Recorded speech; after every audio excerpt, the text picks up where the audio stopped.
Hi guys, happy independence day, சுதந்திர தின நல்வாழ்த்துக்கள். நம்மள ஒரு சிலர் நம்ம இன்னும் ஏதோ ஒரு சரியான சுதந்திரம் வாங்கல, நம்ம ஃப்ரீயா நினைச்சு ரொம்ப கஷ்டப்பட்டோம். ஆனா அதெல்லாம் உண்மை இல்லை.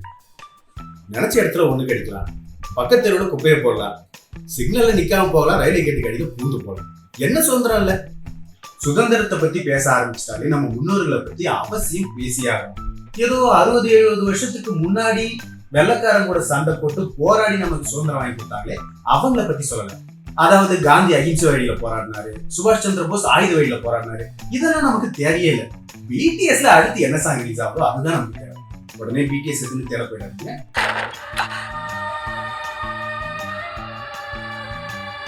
முன்னாடிதான் படிப்புங்கிறது ஒரு பெரிய விஷயமா இருக்கும்.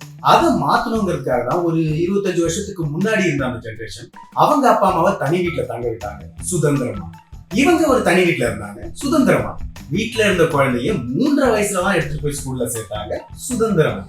ஆனா நீங்க நினைச்சு பாருங்களேன், ஒரு குழந்தை 3.5 வயசுல தாத்தா பாட்டி கூட விளையாடிக்கிட்டு வீட்லயே சுத்தி சுத்தி வந்துட்டு இருந்தா நல்லா இருக்கும். 5-6 வயசுக்கு அப்புறம் நம்ம படிக்கவே ஆரம்பிச்சோம். இப்ப பாருங்க, வாழ்க்கைய வாழவே நமக்கு கஷ்டமா இருக்கு, நமக்கு வெளியே வரவே தெரியல, எவ்வளவு கஷ்டப்படுறோம். அதனாலதான் அவங்கள 3.5 வயசுல இருந்தே படிக்க வைக்கிறதுக்காக ஸ்கூல்ல கொண்டு போய் சேர்த்தோம் சுதந்திரமா. முன்னாடிலாம் நம்ம எல்லாருமே ஸ்டேட் போர்டுன்னு ஒரு விஷயத்த தான் படிச்சோம். நமக்கு ஏதாவது சந்தேகம் வந்தா லைப்ரரியை தேடி போனோம். அந்த கஷ்டம்லாம் இப்ப கிடையாது. சிபிஎஸ்சிங்கிறாங்க, ஐசிஎஸ்சிங்கிறாங்க, என்னென்னவோ வந்துருச்சு. அதாவது 3.5 வயசுல இருந்தே படிக்க ஆரம்பிச்ச குழந்தைங்களுக்கு நீங்க எதை கேட்டாலும் உடனே பதில் கிடைக்கக்கூடிய கூகுளே இருந்தாலும் 6 நாள் ஸ்கூல்ல சொல்லி கொடுக்குறாங்க. அதாவது ஃபர்ஸ்ட் ஸ்டாண்டர்ட் செகண்ட் ஸ்டாண்டர்ட் படிக்கிற சின்ன குழந்தைங்களுக்கு கூட கம்பல்சரியா சனிக்கிழமை ஸ்கூலுக்கு வர சொல்லியிருக்காங்க. செம்மல்ல?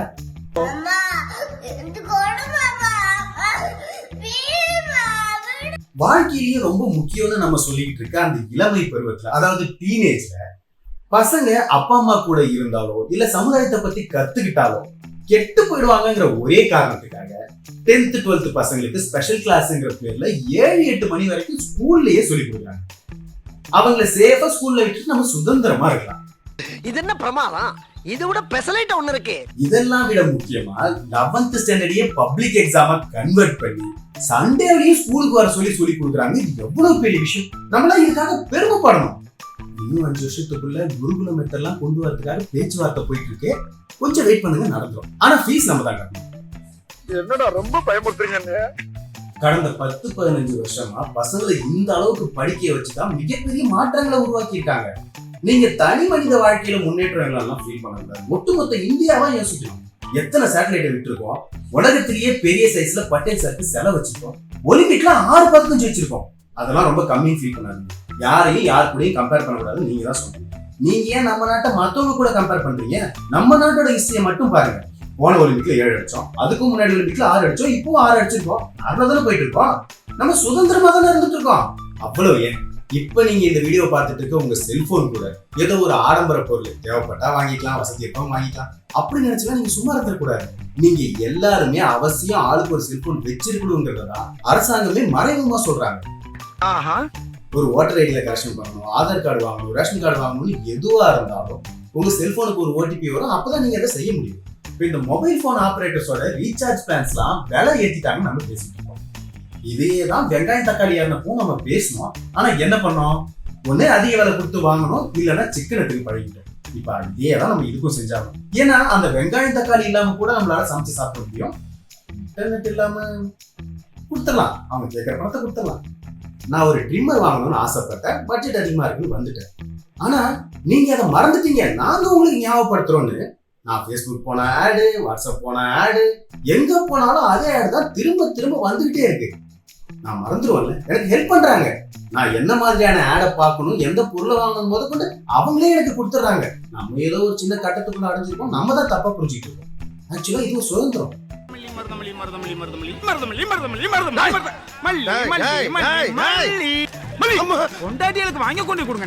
அந்த பொருள் உங்களுக்கு தேவையில்லைன்னு தெரிஞ்சதுக்கு அப்புறம் நீங்க அதை வாங்க கூடாது. அவங்க போடுற ஆடுக்கு நீங்க ஏன் இன்ஃப்ளூயன்ஸ் ஆவறீங்கன்னு கேட்கலாம். இத்தனை ஆட்ஸ் நம்மளை சுத்தி வந்தாலும் அந்த பொருள் நமக்கு தேவைப்பட்டாதான் வாங்கணுங்கிற சுய கட்டுப்பாடு நமக்கு வரணுங்கிறதுக்காக தான் எல்லா இடத்துலயுமே அது திரும்ப திரும்ப சொல்லிட்டு இருக்காங்க. உதாரணத்துக்கு ரம்மி விளையாடி ஒருத்தர் லட்சக்கணக்கான பணத்தை அதுல இழந்துட்டேன்னு தற்கொலை பண்ணிக்கிட்ட விஷயத்த நியூஸ்ல சொல்லுவாங்க. நியூஸ் முடிஞ்ச அடுத்த நிமிஷம் ரம்மி விளையாடுங்கன்னு ஒரு ஆடும் ஓடும். இந்த மாதிரியான விஷயங்களை நம்ம புரிஞ்சுக்கிட்டு கட்டுப்பாடா இருக்கணுங்கிறத தான் நமக்கு சொல்லி தராங்க. நம்ம அதை சரியா புரிஞ்சுக்கணும். அப்படிதான் ஒரு நாள் நான் பாக்குற 2 பேரு வாங்க வாங்க நம்ம கடைக்கு போறோம் அப்படின்னு சொல்லி போய் கேரட் வாங்குறோம், வாங்கிட்டோம், வீட்டுக்கு திரும்பி வந்துட்டோம், பாய் அப்படின்னு ஒரு வீடியோ போடுறாங்க. இந்த மாதிரியான ஒரு அறிவுபூர்வமான வீடியோஸ் எல்லாம் நான் பார்க்காம முழுக்க முழுக்க என்டர்டெயின்மெண்ட்டுக்காகவே பார்த்து வாழ்க்கையை வீணாக்கிட்டேன்னு இப்பதான் புரிஞ்சுது.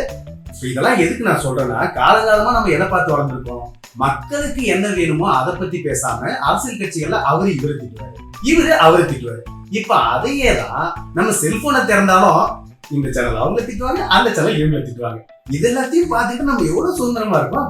இப்படி மற்ற சேனல் அதை சொல்றாங்க இதை சொல்றாங்கன்னு சொல்லி நான் ஏதோ பெரிய ஆளாக ட்ரை பண்ணணும்னு நினைக்காது.